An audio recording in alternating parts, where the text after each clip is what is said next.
das pessoas Sem dúvida. em aceitar. Quando eu fiz essa adoção, eu recebi uma correspondência de uma pessoa que escreveu, dizia advogado e cristão arrependido. Ele escreveu e cristão arrependido. Eu não entendi o que é um cristão arrependido, mas ele me dizia que em resumo, citando várias partes da Bíblia, que essa criança estava sendo colocada numa relação infernal. A responsabilidade era de quem propôs a ação. E eu me lembro que eu promovi naquele documento dizendo que os anjos não têm sexo e que Deus não vai mandar alguém para o sofrimento eterno ou para a felicidade eterna porque foi viver um casal homoafetivo. É outra coisa. Esse casal é um casal trabalhador, inserido no contexto social, bem visto e respeitado, cada um deles tem condição material e espiritual de criar essa criança e já cria essa criança há 2 anos. Essa é uma situação real. Se eu chegar e dissesse, tira essa criança, retira aquela criança desse meio, entrega para a mãe que ele não tem a vivência diária com a mãe, ou bota num abrigo, ou entrega para uma terceira pessoa. O dano que vai se causar para essa criança. E outra coisa, esse cara vedou ou proibiu que a mãe visitasse o menino. Inclusive, estimularam a visitação da mãe ao menino. A mãe, um pouco reticente, mas sempre viu o seu filho por causa da conduta dele. E por que a mãe quis entregar a criança? Porque não tinha condições. Na época achava que um era o pai e achava que eles tinham melhor condição de criar esse menino. Agora, o Estatuto da Criança e do Adolescente, quando ele permite até a adoção única, ele não restrição à orientação sexual. Não. Pode adotar casais, pode adotar pessoa individualizada, pode adotar 2 pessoas do mesmo sexo, não tem vedação nenhuma. A questão, esse processo hoje está em que fase? Está em fase ou seja, a juíza ouviu a mãe concordou, agora vem o estudo social e depois vai para a sentença. Acredito que em menos de 1 semana, 2 semanas, a gente tenha talvez uma sentença já definitiva sobre essa situação, que vai ser a primeira no Brasil. E qual é a expectativa? Deferimento da adoção tranquilamente, não há a menor dúvida disso aí. Não vejo nenhum tipo de argumento que indefira a adoção. A guarda já foi definida, a criança está super bem. A imprensa do Rio de Janeiro, o jornal O Globo, entrou em contato com pessoas, com um deles, porque parece que a Assembleia Legislativa, Marco Aurélio, me parece, deferiu a um dos membros do casal, na relação a que o outro seja seu dependente, porque um deles é funcionário da Assembleia Legislativa do Estado. Deferiu como dependente, o outro no plano de saúde como dependente de um deles. Então, quer dizer que isso também já é um avanço. E o jornal O Globo, parece que soube disso, procurou para entrevistar. Então, essa adoção repercutiu até com outras consequências legais com relação ao casal dentro dos órgãos aqui do Estado do Rio Grande do Sul. O certo é que o senhor defende de que a adoção, ela não pode ter, digamos assim, a pessoa não pode ter uma preferência sexual, ela não pode, não importa a preferência sexual da pessoa. Não, eu defendo o seguinte, para o casal para adotar, ele tem que ter consciência de que quer adotar. Para a pessoa adotar, tem que ter consciência. Ela não pode querer fazer caridade. Se a pessoa que vai adotar vai fazer por caridade, ela vai adotar mal. Essa adoção já fadada fracasso. Ele vai adotar porque tem consciência que quer receber uma criança, cuidar dessa criança ou esse adolescente como seu filho. Se a pessoa que vai adotar tem um companheiro ou uma companheira, ambos vão adotar, não importa que eles tenham consciência de que aquilo é um ato de amor e vão querer adotar para criar como seu filho. E não para simplesmente arrumar mais uns prêmiozinhos quando passar para o outro lado lá. Isso não interessa. Interessa é aqui. Eu quero fazer o bem e quero ter um filho adotado. Se eu vivo com um homem ou com uma mulher, não tem problema. Se eu vivo sozinho, não tem problema. Se são 2 mulheres que vivem juntos, não tem problema. Basta que eles tenham consciência que estão realizando um ato de amor e querem adotar porque querem um filho. É isso que precisa. E essa vivência dessa criança, né, com o casal homossexual, o senhor acha que isso aí não vai interferir em nada, quer dizer, na vida dessa criança, ele vai ter noção né, de que existe um homem e uma mulher. Isso aí, quando tu adota, a primeira orientação que a gente dá para o casal que adota, quando é um casal heterossexual, é que eles têm que declarar, dentro do momento certo, até com orientação psicológica, eles têm que dizer para aquela criança que foi adotada que ele é adotado, que eles não podem esconder, porque lá adiante ele descobre e aí causa todo um transtorno. Eu sou a filha adotada, o outro é biológico. Então ele tem que declarar.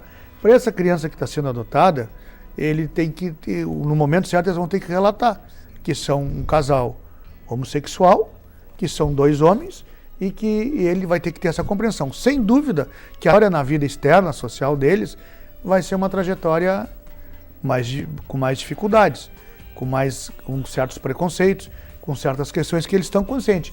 E a criança que vai viver ali tem que ser preparada para isso e vai passar por isso. Mas esses empecilhos, todos eles vão ser superados pela dificuldade. Essas dificuldades vão ser superadas porque eles vão ter que ter uma preparação e uma orientação nesse sentido. E a criança também. Agora, o que é melhor? Isso ou se retirar uma criança que está há 2 anos vivendo com esse casal, que está inserida no contexto familiar deles, e entregar para uma pessoa que mau contato tem, que não tem condições de atendê-lo, ou colocar numa... Não existe. A solução é muito fácil. Só dou um exemplo. Quando morreu a Cássia Eller, os pais, a família, os biológicos, a relação biológica deles, pelo que a imprensa publicou, não concordaram e não manifestaram interesse que a criança, o filho dela, passasse para esse lado biológico. Que concordaram que ficasse com a companheira dela, me parece. E depois uma discussão de herança gerou uma ação do pai da Cássia Eller. E a justiça definiu que melhor é que a criança ficasse com a companheira dela, com quem ele já vivia. Eram 2 mulheres.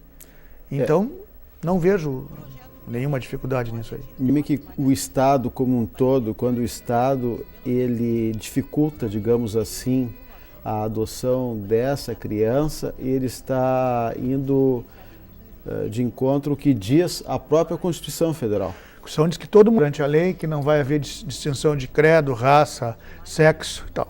Então não existe vedação. Essa ação ela é importante porque ela quebrou paradigmas, né? A primeira em Pelotas. Não se tinha uma adoção desse porte. Quebrou paradigmas pela proposta que foi feita. Se relatou, vivem juntos, se relatou na ação, tem uma relação estável há vários anos. Se relatou, participam de instituições de lazer, participam de sessões importantes. A criança tem seu quarto, eles têm o quarto deles, eles vivem uma vida tranquila, são respeitados na comunidade, a família está bem, o Conselho Tutelar já atendeu essa família para verificar essa situação. Em contato 2 anos antes, o Conselho Tutelar já tinha nos comunicado sobre a entrega dessa criança e a gente concordou, fica lá porque é lá que tem que ficar. E hoje o fato está sacramentado e vai se sacramentar com a sentença que diz que essa criança tem 2 pais. Não vai ter pai e mãe. Na decisão, a criança vai ter 2 pais. 2 pais, pai A, pai B. E vai ser registrada no nome dos 2. Nesse caso, a própria mãe entregou a criança para os 2. Agora, se um casal que tenha a relação homoafetiva chegar na promotoria para o senhor se habilitar a adoção? Nós queremos habilitar a adoção. Sem problema nenhum. Esse casal já tinha encaminhado um pedido antes de receber essa criança de habilitação à adoção.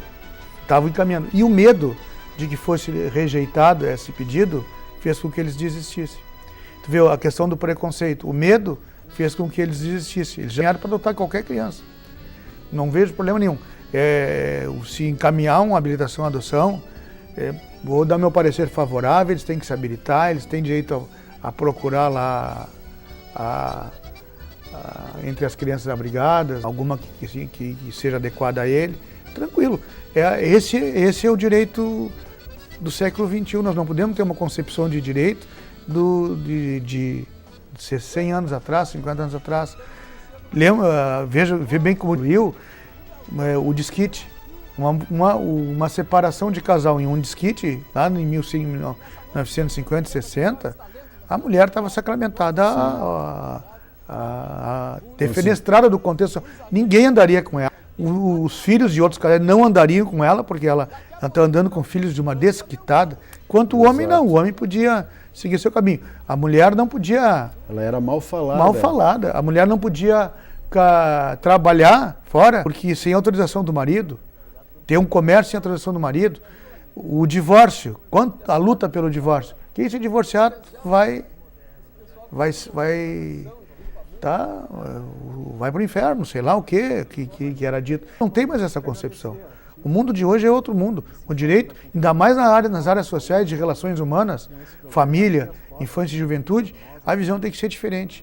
Já o direito penal é conservador por uma proteção à sociedade, mas nós que vivemos nas relações, nós não podemos manter mais esse tipo de concepção. Eu creio que o direito vai ter que se adequar, né, aos novos tempos, como nós dissemos antes no programa, né?